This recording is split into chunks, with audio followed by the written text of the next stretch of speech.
Kaj imata skupnega kozolc Toplar in uspešnica Jana Plestenjaka Soba 102?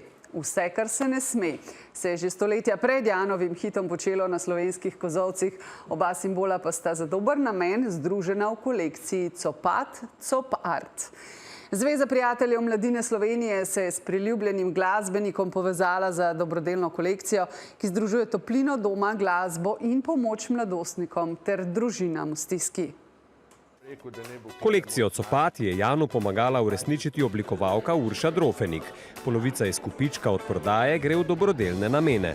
Oni so se pohecali, da včasih je bila tukaj not soba 102 v Doplarčku, da zdaj pa pač v hotelski sobi.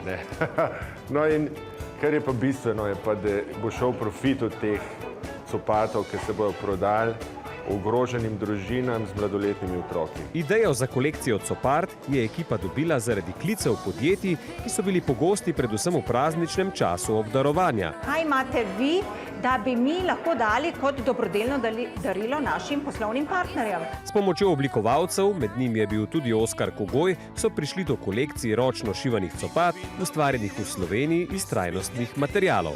Bi si želela, da vsak slovenski dom ima vsaj en par teh copat in s tem pomaga nekomu drugemu, ko v danem trenutku pa mogoče ne more.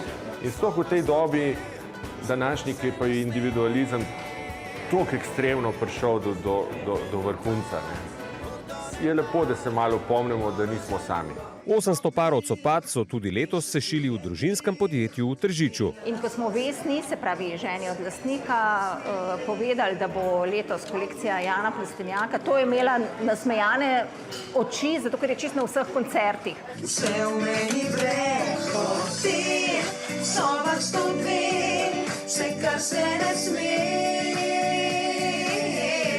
Kdorkoli bo kupil to svojemu frendu, prijatelju, naj zraven pove, da to ni simbolično, da ga on zafrkava, da je copata, ampak da je to zato, da se mu parket ne bo preveč zdrajsal.